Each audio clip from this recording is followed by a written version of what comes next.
Oh, Kalamose, Manamash, oh, Namanamash, thank you, Jesus. Oh, Baba, na na na na na na, Baba, no, na na na. Hey, I serve a God who answers prayers. I serve a God who answers prayers. I serve a God who answers prayers. He answers prayers. He answers prayers. Thank you, Jesus. Jehovah Jireh. He answers prayers. Hey. Jehovah Jireh.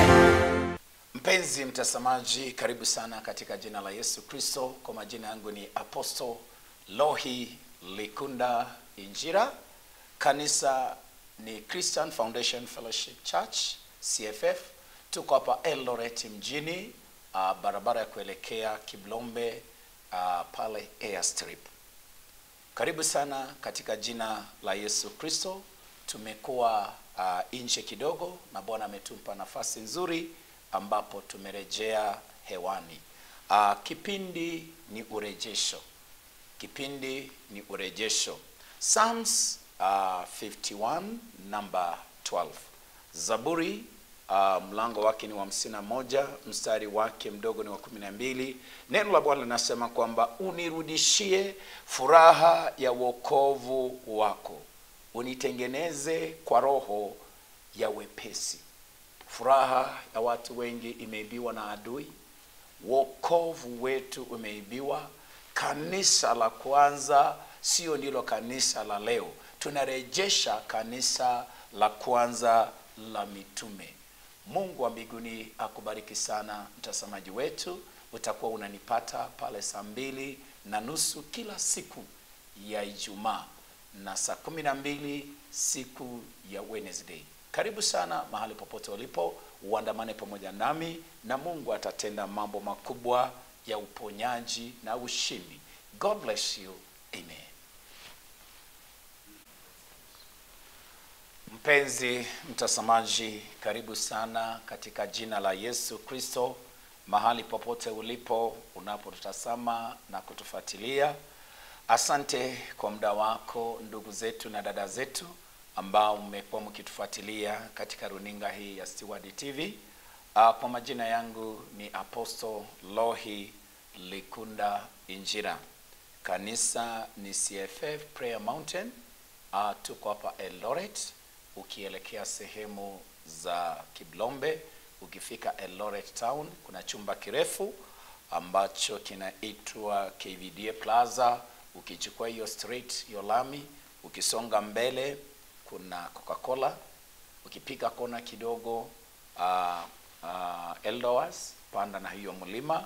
Ukisonga mbele kuna kasenda kako hapo kanaitwa Kiblugen, au utatupata mahali pale Eldoret Airstrip. Mungu wa mbinguni akubariki na kutende mema.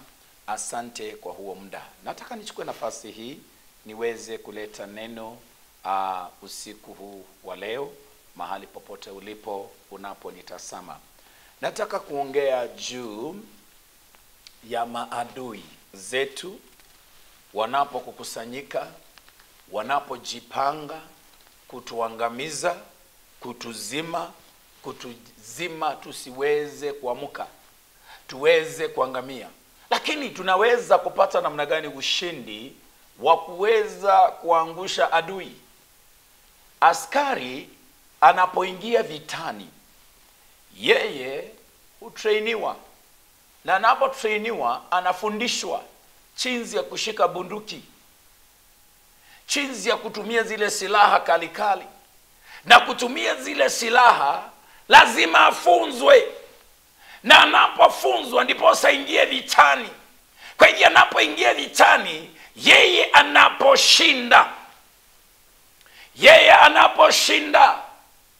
Inji mzima inafurahi.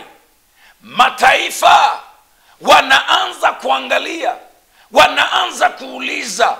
Na hii serikali na hii wanajeshi walipoingia vitani wakaweza kushinda, ni mbinu gani waliweza kupitia? Ni mbinu gani waliweza kutumia wakaweza kufaulu? Bwana wetu apewe sifa. Naongea na mtu usiku wa leo.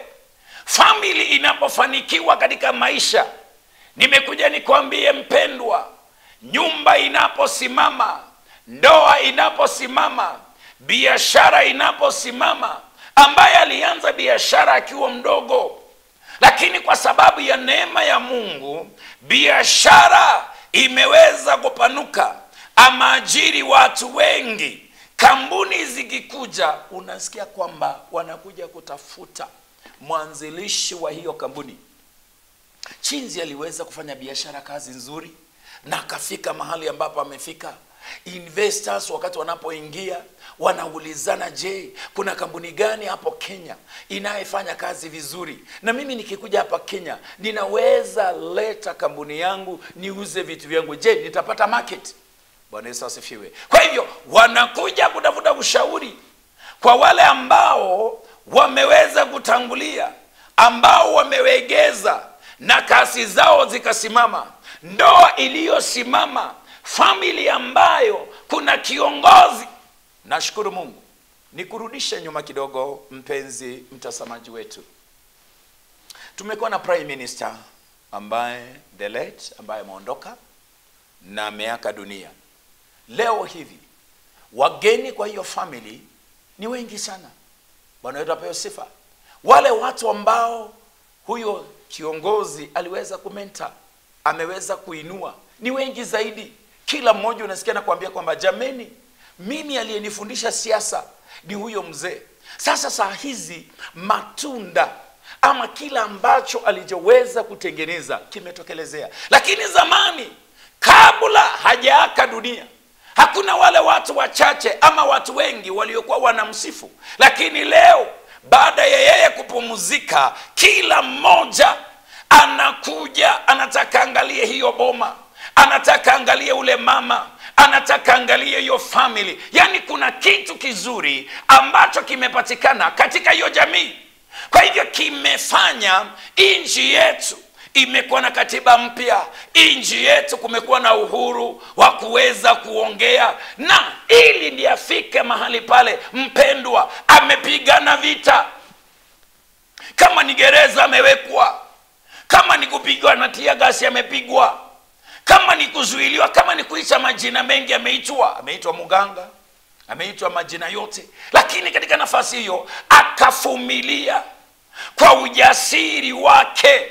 Kuna kitu ambacho kimezaliwa, kuna kitu ambacho kimetengenezwa, kuna uhuru ambao tunaweza kujielekeza. Ninaongea na mtu usiku wa leo katika jina la Yesu Kristo. Wewe ambao unasikia umesukumwa na mambo, unasikia kufika mwisho, jamii ikianguka, family ikivunjika, hakuna yoyote ambaye anataka kuitanishwa na hiyo jamii. Mama, nyumba ikiharibika, watoto wakianza kuharibika, kuwachokorana hali kadhalika, ni nani atakubali kuitanishwa na mwizi? Hakuna.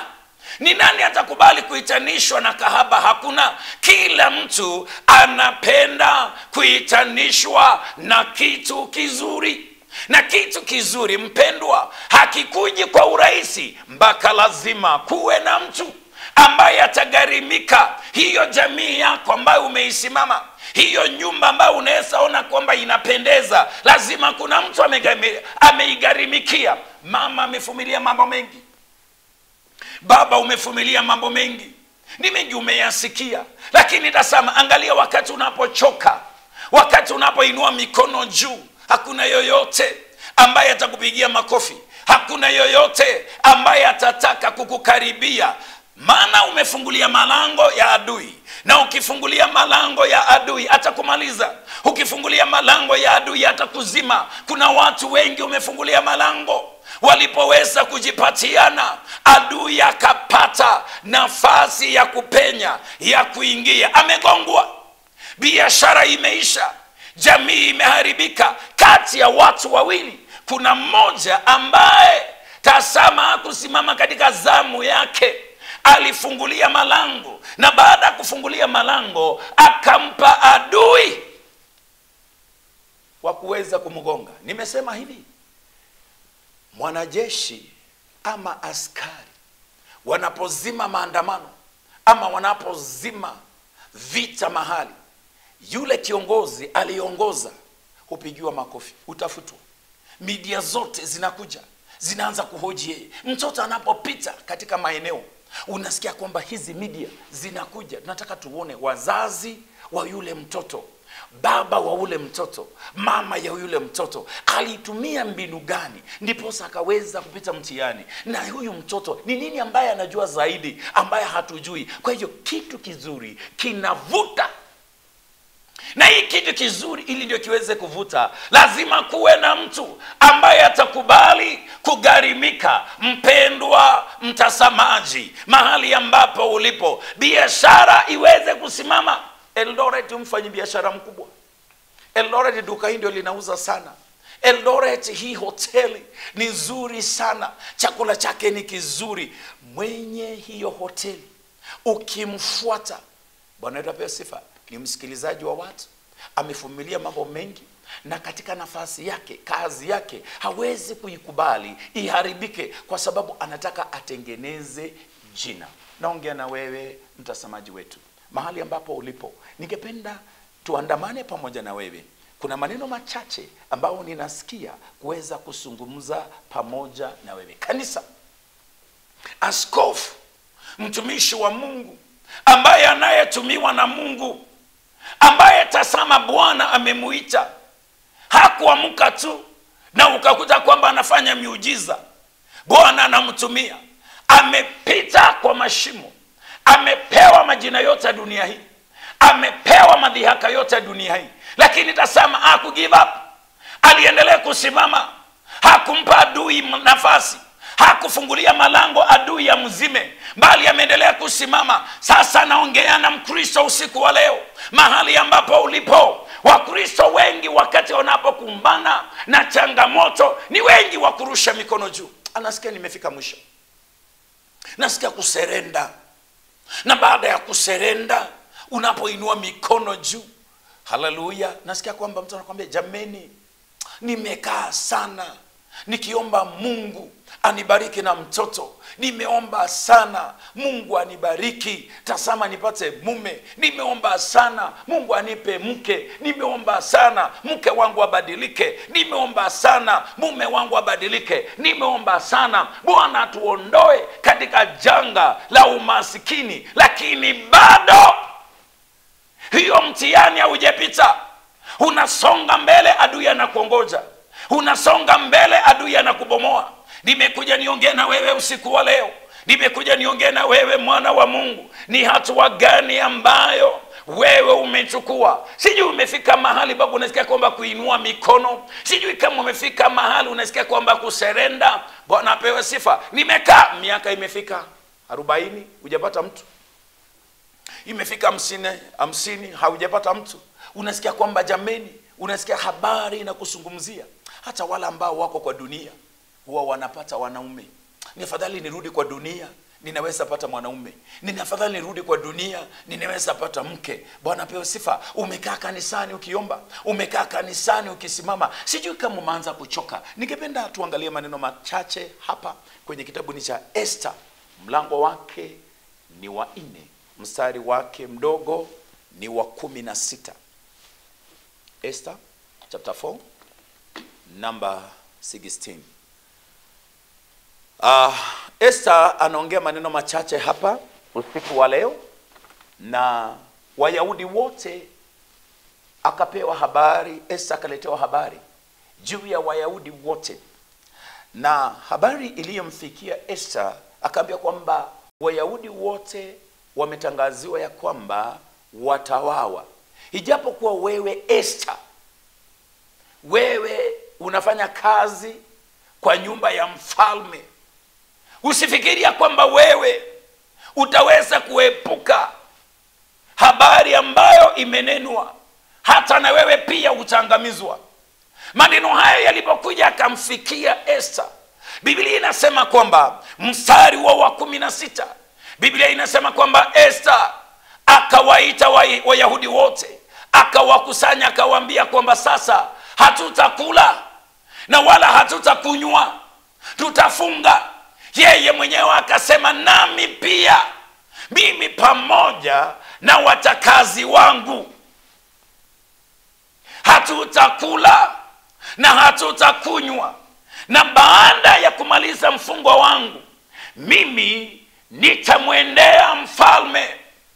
Hijapokuwa kuna sheria imetolewa, hijapokuwa kuna mambo ambayo yameongelewa, mimi nitafunja hiyo sheria, nami nitamwendea mfalme. Hata kama nikufa, niko tayari, nitakufa. Lakini jambo la kwanza, akakubali kujipeana mbele za Bwana, akakubali kuutesa mwili wake, akakubali kujinyima ya kwamba sitakula, sitakunywa, nitafunga usiku na mchana.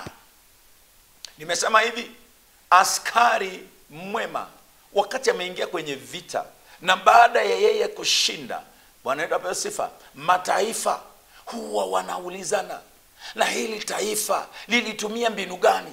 Ni silaha gani iliweza kutumia ndiposa ikashinda?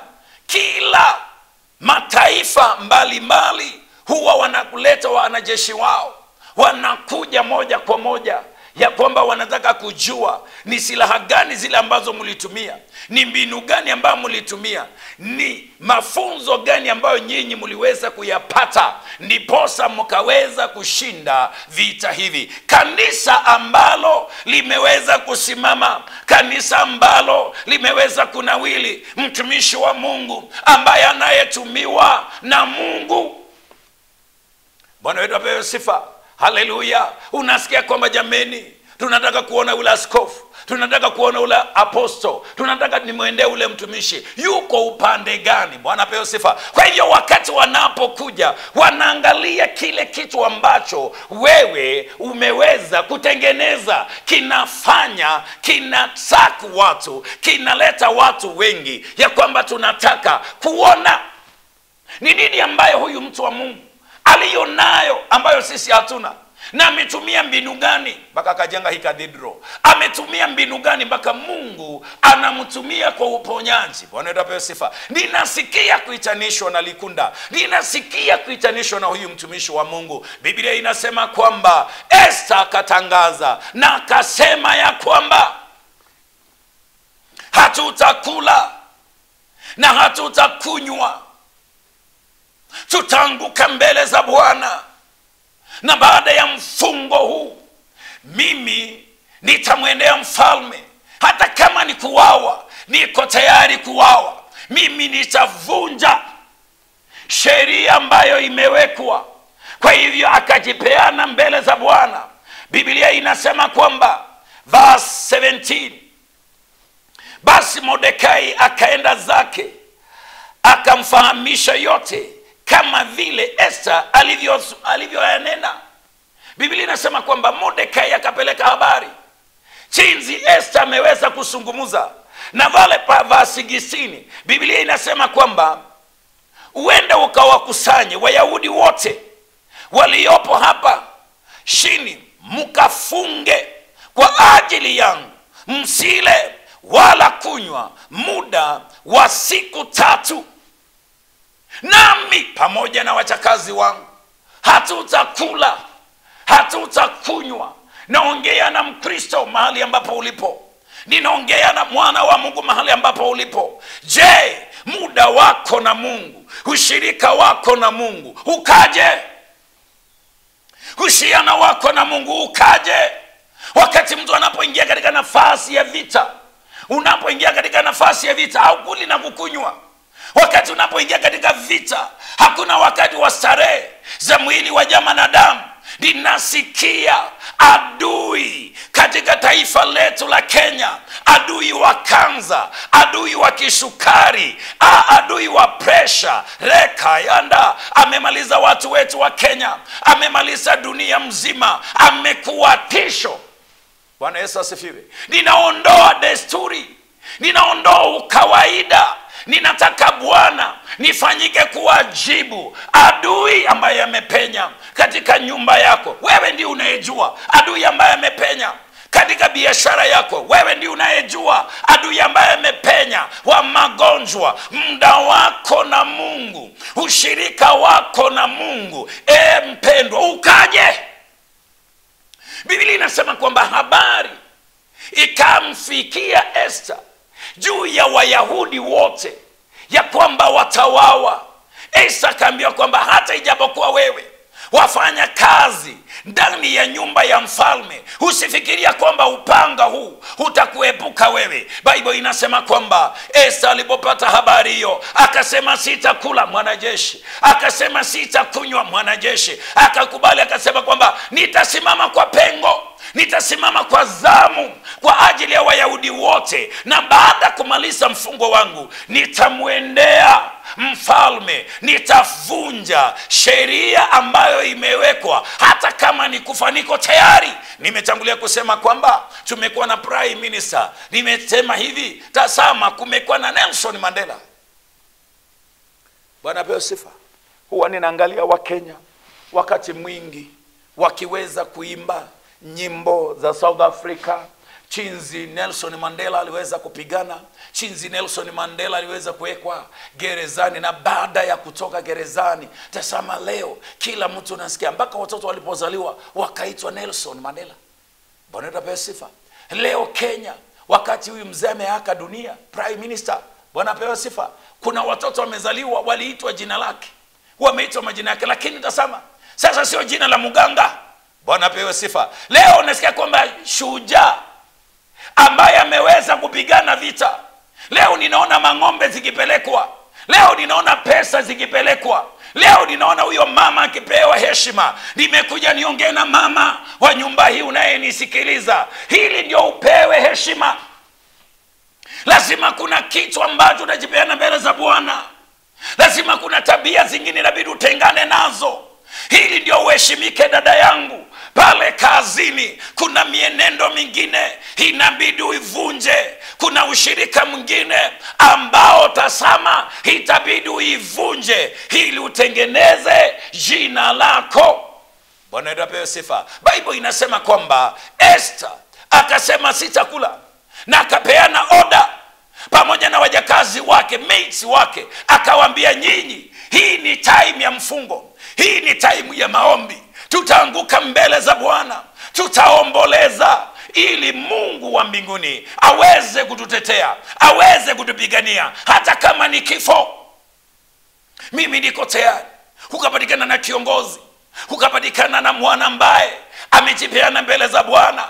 Wapi mama ambaye atajipeana mbele za Bwana anapoona madawa za kulevya, jinsi vijana wetu wanapoondoka, anapoona tazama wa ndoa vile zinavyovunjika, anapotazama tazama jinsi dunia inavyoyumba. Wapi mwana ambaye hatakubali kuyararua mavazi yake? Sitahusika katika hali ya dhambi, sitahusika katika nafasi ya siasa. Nitajipeana mbele za Mungu, nitaiombea inji yangu, nitaiombea kanisa langu, nitaombea mtumishi wangu, nitaombea ndoa yangu, nitafunga, sitakula na sitakunywa.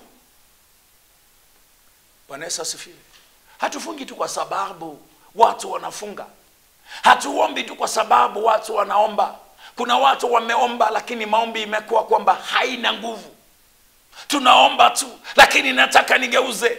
Ninaweza kukesha mbele za Bwana, sitakula na sitakunywa. Ninaweza kujifungia kanisani, ninaweza kukaa kichakani, ya kwamba ninaiombea nyumba hii, ninaombea watoto wangu. Bwana, roho hii ambayo imeinuka ya kisukari, roho hii ambayo pepo la kisukari, pepo la kanza, pepo la kiulevi, ni nani ambaye anaweza rarua mavazi yake? Ni nani ambaye anaweza kujipeana mbele za Bwana ya kwamba sitakula na sitakunywa, lakini Bwana ninataka unitumie kwa kuleta mageuzi? Kiongozi huyu alipowekwa gerezani alikuwa na wengine waliserenda. Bwana Yesu asifiwe. Haleluya. Kiongozi anapotokelezea mahali, Haleluya. Adui anapomfuata, na pia pesa huwa zinakuja. Haleluya. Anahongwa. Naambia wewe, kuna kiongozi kijana ametoka mahali, unasikia anatetea watu, anazungumza, anasema kwamba mimi nitaleta maendeleo haya, nitafanya hivi na hivi. Bwana apewe sifa. Ni nini huwa inakuja na mzima? Kabla hajapata pesa ni mzuri, anaweza toza sera zake, anaweza ongelesha watu mpaka unasikia jameni, huyu tukimchagua, huyu tukimpa nafasi, anaweza kubadilisha maisha yetu. Lakini ni nini huwa inakuja inatokelezea? Mtu huyu anabadilika. Bwana asifiwe. Akishapata mkate, tumbo lake likishiba, anasahau. Bwana Yesu asifiwe. Haleluya. Mtumishi wa Mungu wakati anapoanguka mbele za Bwana, dada wakati anapoanguka mbele za Bwana, sitakula, sitakunywa, nitasimama mbele za Bwana. Ukisimama, wanaume wakipita mbele, vijana wakipita mbele, sema no, mwili wangu nimeweka kuwa hekalu la Bwana. Atakayeniguza atakuwa ni mume wangu, na huyo mume atakayeniguza ni ule mume wa ndoa. Mke ambaye nitakayeguza ni mke ambaye atakuwa wa ndoa. Sitakubali kuchafuka, sitakubali kunajisika, nitajizuia. Akipita mahali anaitwa ndongo, akipita mahali anasema kwamba utazeekea kwenu, akipita mahali anasema kwamba huyu alichanganyikiwa. Haleluya. Anapita mahali anaambiwa kwamba huyu ni mtu ambaye alichanganyikiwa. Bwana apewe sifa. Ni nini imeweza kuzuia? Ni nini imeweza kufanya afike kiwango hicho? Kuna mahali ambapo ninatarajia nifike, kuna mahali ambapo nimetasamia Bwana nipeleke, ili niweze kuleta mageuzi, niweze kuleta maeneo haya yabadilishwe, niweze kuleta nyumba ya baba yangu ipate heshima, familia yetu ipate heshima. Imepoteza heshima. Bwana asifiwe. Jamii nyingi imepoteza heshima. Jina la family. Unasikia mzee anasema jameni, ya watoto wameniaibisha, jameni hii nyumba imeniaibisha. Ni nani anaweza kurejesha heshima hiyo? Lazima kuwe na wana ambao watajipeana mbele za Mungu. Lazima kuwe na wana ambao watararua mavazi yao. Lazima kuwe na wana ambao watapeana mili zao kujitoa mbele za Bwana. Lakini tasema leo ni nini imetokelezea? Heshima imekosekana. Hata mtu ukipita mahali unasikia kwamba Mkristo wa aina gani huyu? Bwana apewe sifa. Unashangaa broka, unashangaa ni Mkristo. Ukiangalia, ukiingia katika hali ya vitina, yeye ndio yupo. Bible inasema kwamba Esther akasema sitakula. Habari ilipomfikia, akaingia katika nafasi ya mfungo, akaingia nafasi ya kujitenga. Unajua wakati mtu anapofunga, wakati mtu anapoomba, lazima kuna tabia zingine inabidi ujitenge nazo ili ndio msikie Mungu. Kuna vikao vingine inabidi ujitenge navyo ili ndio msikie Mungu, ili ndio Bwana aweze kuongea na wewe, ili ndio Bwana aweze kuibariki mikono yako na kuitakasa. Mpenzi mtazamaji, nasikia neema imeongezeka, lakini kwa sababu ya muda wangu nilionao ni mfupi, ni mdogo sana. Tutaendelea na hili neno next week. Nataka niombe pamoja na wewe mahali ambapo ulipo. Unasikia moyo kuinama, unasikia kushushika. Heshima ya nyumba ilipotea, heshima ya wokovu wako imenyakuliwa na adui ambaye amekuzingira. Ni hatua gani wewe ambao umeichukua? Mara ya mwisho wewe kufunga ilikuwa ni lini? Mara ya mwisho wewe kuomba ilikuwa ni lini? Bwana Yesu asifiwe. James chapter 5 verse 12. Hallelujah. Verse 16. Naongea na wewe usiku huu wa leo. Mpenzi mtazamaji, ombeni, ungameni dhambi zenu. Tunapoungama maovu yetu na tunapoomba, maandiko yanasema kwamba yeye Bwana ujibu. Yeye Bwana ujibu. Najua umeomba, lakini wakati umeomba ni watu gani umewabeba? Ni watu ngapi leo ukiwaona unasikia tu kuchafuka roho? Ni watu ngapi ukisikia habari zao zinakufanya uondoke katika njia? Nimekuja nikuambie ya kwamba hiyo ndiyo kizuizi, hiyo ndiyo itafanya ya kwamba ufungulie malango ya adui kukumaliza. Adui wa pressure, adui wa sukari kupanda na kushuka, Bwana asifiwe. Utabebana mpaka siku gani? Nimekuja usiku wa leo niongee na wewe. Utaigiwa na hasira mpaka lini? Adui amekusunguka. Maandiko yanasema kwamba habari ikamfikia Esther, Wayahudi wote wawawe, lakini Esther akasema la hasha, sitakula. Akatangaza habari, wote wafunge, wote waombe. Esther akasema mimi pamoja na wachakazi wangu hatutakula na hatutakunywa, tutaomba, na baada ya mfungo huu nitamwendea kwa mfalme, nitavunja sheria ambayo imewekwa. Hata kama nikufa niko tayari. Wewe umeshawahi simama kwa ajili ya nyumba? Umeshawahi simama kwa ajili ya kanisa kwa sababu ya mwili wa Kristo? Bwana wetu apewe sifa. Nataka kuwa askari mwema wa kuingia vitani. Nitaendelea na ujumbe huu next week. Naomba nifike hapo kwa sababu ya muda wangu hauniruhusu niendelee zaidi. Nataka tuombe. Mahali ambapo ulipo, moyo unasikia kuinama, adui wa ugonjwa, adui wa kukejeliwa, adui wa aibu. Usiangalie aibu, usiangalie mambo ya watu. Ni nini wanakusungumzia? Sema kwamba unaomba sana, ulichanganyikiwa. Unafunga sana, utakufa. Unaomba sana. Ni wangapi tumeona wakiomba? Tumeona wangapi wakienda prayer mountain? Tumeona wangapi wakienda, aliomba sana akafunga zaidi, baadaye ule mama akakufa. Mungu hujibu maombi. Tuombe. Baba, kwa jina la Yesu Kristo, namwombea ndugu na dada mahali alipo. Yesu ambaye amefika mwisho. Jehova Mungu, naomba ufae ulete jibu kwa familia hii. Ulete uponyaji kwa jamii hii mfalme. Baba, natangaza ulinzi, wafanye kuwa shujaa katika jina la Yesu Kristo. Ponya miili zao. Ponya kanza hii Yesu. Ponya kisukari hii. Ponya presha hii. Inua hii jamii mfalme, waone ukuu wako na uzuri wako. Natangaza uzima kwa hii family. Nimekemea roho wa kifo katika jina la Yesu Kristo. Naachilia neema yako Bwana ikatande kwa nyumba hii. Inua madhabahu hii. Inua mtumishi wako huyu. Inua mama huyu. Inua dada huyu. Kwa jina la Yesu Kristo tunaomba na hata kuamini. Amen. Mungu wa mbinguni akubariki na kutende mema. Kwa majina yangu chinzi nilikwambia pale awali, ni Apostle Lohi Likunda Injira. Kanisa ni CFF Prayer Mountain. Tuko hapa Eldoret mjini.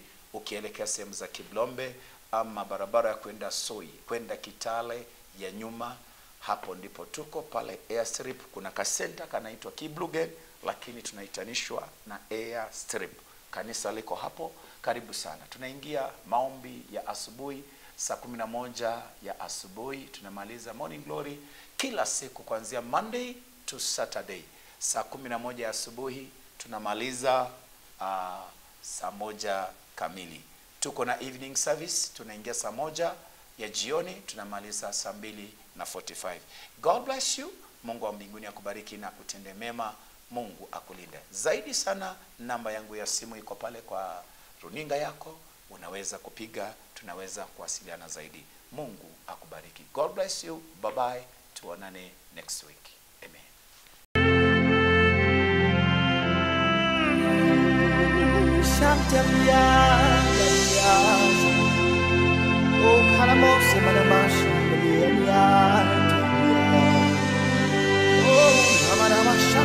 Thank you, Jesus.